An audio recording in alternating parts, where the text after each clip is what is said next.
Мынандай зарядкаларыңыз орында тұрмай шығып кете беріп дұрыс зарядка бермей жатса, оның шешімі бар. Мынаның ішін бұзып, бос тұрған кнопкаға орнататын боламыз. Ол әрине кез келген көлікке істеуге болады. Бірақ ВАЗ көліктердің ауруы мына жерде тұрмай шығып кете беретін. Осыны мына бос тұрған кнопкаға орнататын боламыз. Ол үшін мына тұрған біреуін шығарып аламыз.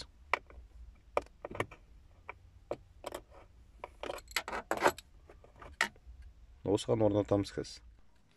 Бізге керегі жаңағы машинамызда тұрған зарядчик. Және мынау кнопканың орнында тұрған заглушкасы. Және мынандай провод. Бірінші мынаны бүлдірмей тұрып, зарядканың ішін ашып, ішіндегісін шығарып аламыз.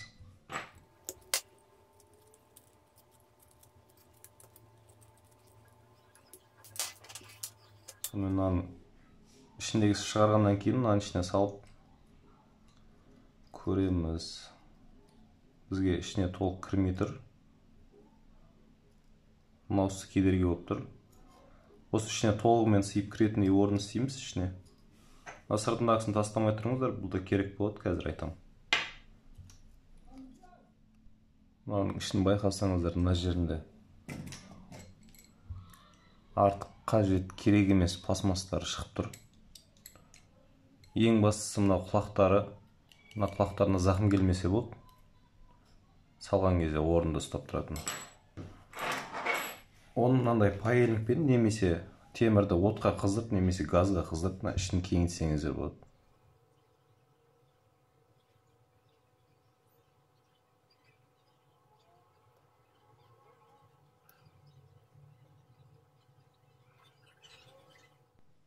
Біздің новымыз дайын, ішін кеңейттік.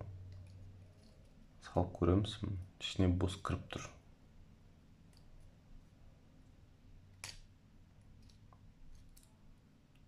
Осылай ішіне бос кіріп тұру керек. Енді ішіне кіргізгеннен кейін жобалап қараймыз, басы қай жерде тұрған, және де мына жердің ортасынан белгілеп аламыз.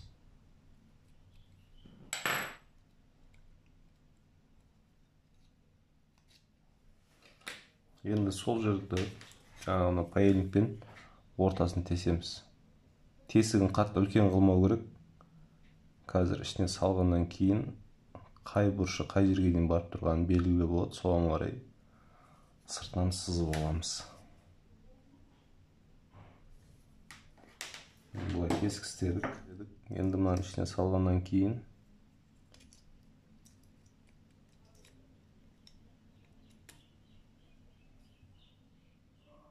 міне көріп тұрмыз, басы, темірдің басы қай жерге дейін келіп тұрған, басындағы темірдің. Енді соған қарап, жаңағы мына керек болады деген сыртыңғы қорабын алып, пластмасын бөлек бетіндегі тесігі барын шығарып аламыз былай. Бұл не үшін бізге? Мынаның өлшемі керек қой бізге, мына тесігінің өлшемі керек. Осының өлшемін алып, былай үстіне қойып, ондай үшкір нәрсемен немесе иінемен сызып алсаңыздар болады.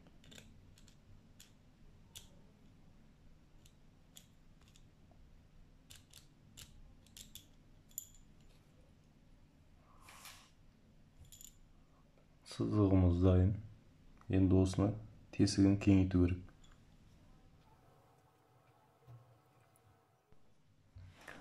Тесігін сәл кеңейттік. Менде мынандай егеу бар, ішін үлкейткенге.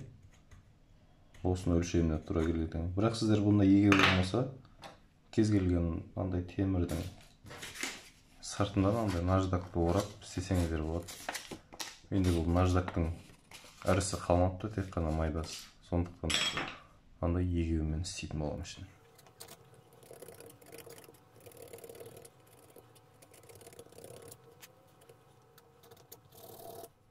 Енді тесігіміз дайын.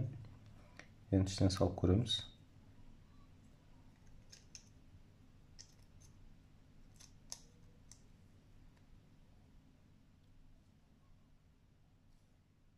Дайын болды. Енді мына жерге жаңағы мына проводтарды пайт етеміз. Пайт етпестен бұрын аны клеймен қатырып алу керек бірінші.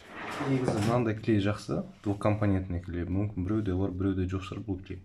Мынандай клей болмаған жағдайда жаңағы паяльникпен мынандай бұрыштарын қыздырып, майыстырып, мынаны шығып кетпейтін қылып қатырып қойсаңыз болады. Ол ертең мына үстінен жаңағы зарядкаңыз тыққан кезде төмен қарап түсіп кетпес үшін. Дайын, крилеткаларын дайындап қойдық.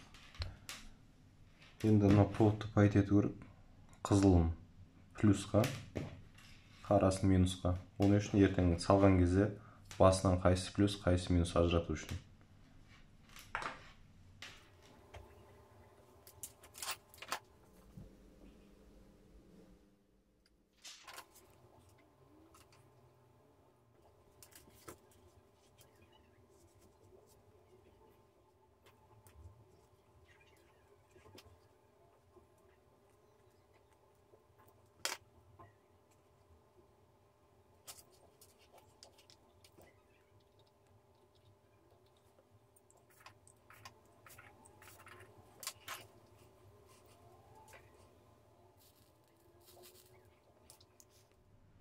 Зарядкамыз дайын болды. Қызылы плюс, қарасы минус. Енді тек орнына қойып жалғап ғана қалды. Енді бұны орнына орнатпастан бұрын бізге мынаны жалғап алу керек. Бұған питанияның прикуривателін өзінен аламыз, немесе магнитофонға жалғасаңыздар болады. Бірақ мынаған жалғағандарыңыз дұрыс болады. Бізге бірінші прикуривательді алып жалғау үшін бетіндегі облицовканы шығару керек. Бұл негізі қиын ештеңесі жоқ. Бірінші мыналарын шығарып аласыздар.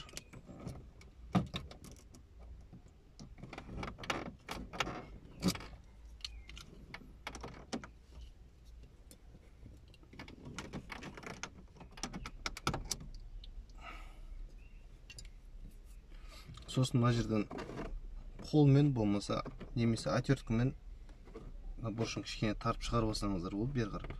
Ешқандай болтта қатырылмайды, бұл өзі ғана шығады бүйтіп.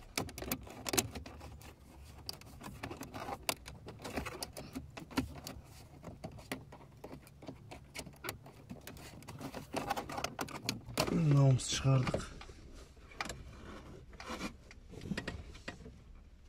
Енді мына астынан мына жерде қарасаңыздар, мына көрініп тұр, артындағы штекерлер, соны шығарып аламыз. Мына прикуривательдің артындағы штекерға плюс-минусын жалғадық. Бұның артында қызыл қара болып екі провод шыққан. Қызылы плюс, қарасы минус. Осыны жалғайсыздар, артына штекерін қайтадан саласыздар. Болды, сонымен зарядкамыз қосылады қазір. Мына зарядкамыз дайын болды. Ыңғайлы жерде орналасты. Мына жерден саласыздар. Телефондарыңыз зарядка алып тұра береді. Бұның астындағы шнурын мына жақтан өткізіп, темірмен қайттан жоғары қарай өткізіп, мына жаққа алып келдім. Сәл қиналасыздар, енді темірмен ары бері өткізіп алсаңыздар, мына жаққа алып келіп, мынаған жалғап аласыздар. Егер де видеодан арнаға міндетті түрде тіркеліп, лайк басып қолдау көрсетіп кетіңіздер.